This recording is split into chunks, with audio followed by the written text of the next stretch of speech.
ডাকসু নেতৃবৃন্দ ঢাকা বিশ্ববিদ্যালয়ের সাংবাদিক সমিতির সদস্য এবং শিক্ষার্থীদের ওপর ছাত্রদলের সন্ত্রাসী হামলায় অভিযুক্তদের তালিকা প্রমাণসহ ভিসি স্যারের কাছে হস্তান্তর করা হয়েছে। ভিসি, প্রো ভিসি, কোষাধ্যক্ষ এবং সকল হলের প্রভোস্টগণ উপস্থিত ছিলেন।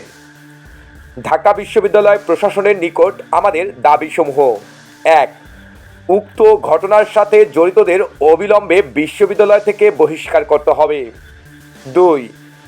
বিশ্ববিদ্যালয় প্রশাসনের পক্ষ থেকে হামলায় অভিযুক্তদের বিরুদ্ধে মামলা দায়ের করতে হবে। নাম্বার ৩.